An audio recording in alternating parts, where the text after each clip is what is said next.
Assalamualaikum warahmatullahi wabarakatuh. Nama saya Putri Meiviana dengan NPM 10050021044 dari kelas A.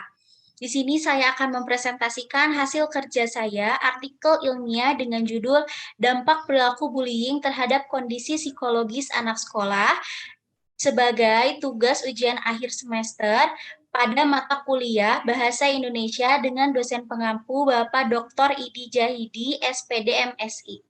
Dampak perilaku bullying terhadap kondisi psikologis anak sekolah. Masa remaja merupakan suatu fase peralihan antara masa kanak-kanak dan masa dewasa, di mana pada masa ini remaja mengalami kondisi psikis yang sangat labil karena masih merupakan fase pencarian jati diri. Dalam pembentukan kepribadian seorang remaja, akan selalu ada faktor yang memengaruhi, yaitu faktor risiko dan faktor protektif. Remaja yang memiliki emosi yang lemah akan berdampak pada terjadinya masalah di kalangan remaja, misalnya bullying yang sampai saat ini masih sering terjadi di Indonesia. Definisi bullying.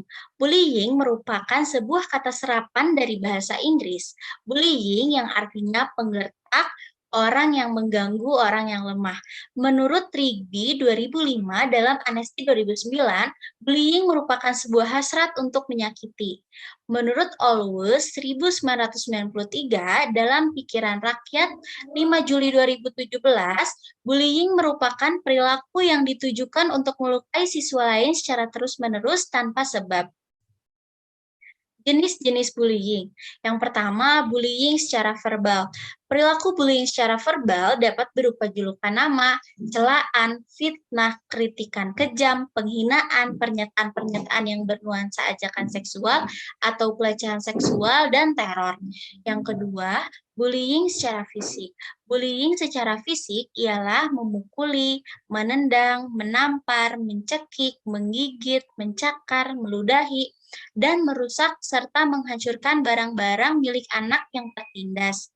Bullying secara relasional merupakan pelemahan harga diri korban secara sistematis melalui pengabaian, pengucilan, atau penghindaran. Yang keempat, bullying elektronik. Bullying elektronik merupakan sebuah perilaku bullying yang dilakukan pelakunya melalui sarana elektronik seperti komputer, handphone, internet, website, chatting room, email, dan SMS.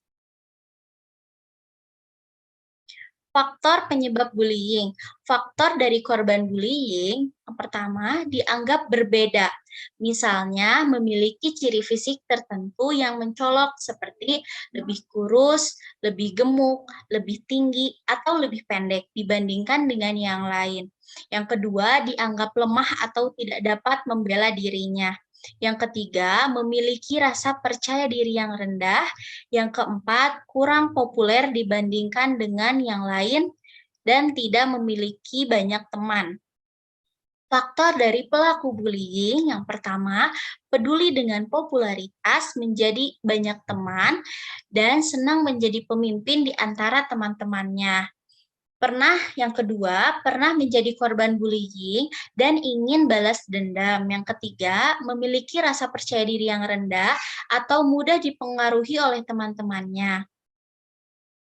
Dampak dari tindakan bullying. Dampak bagi korban, bullying dapat membuat remaja merasa cemas dan ketakutan, memengaruhi konsentrasi belajar di sekolah, dan menuntut mereka untuk menghindari sekolah.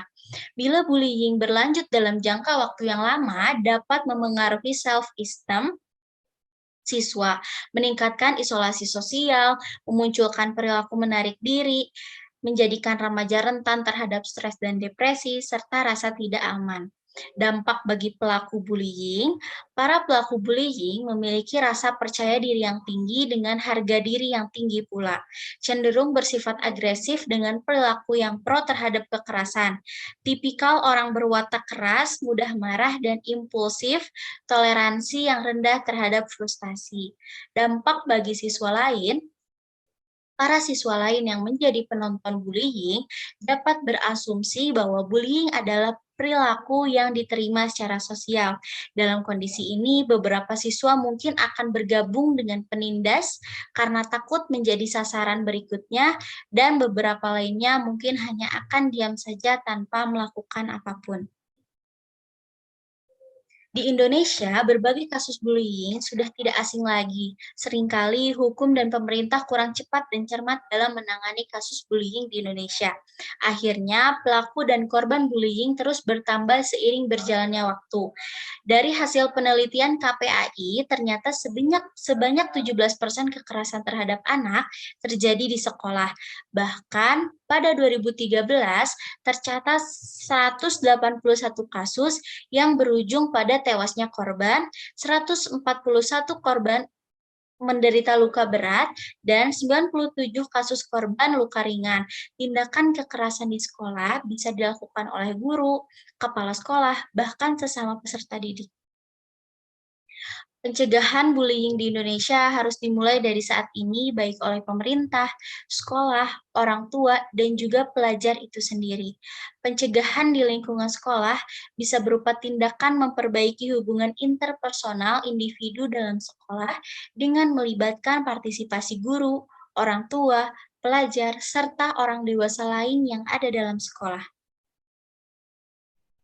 Sekian presentasi yang dapat saya sampaikan. Semoga bermanfaat untuk kita semua. Terima kasih. Wassalamualaikum warahmatullahi wabarakatuh.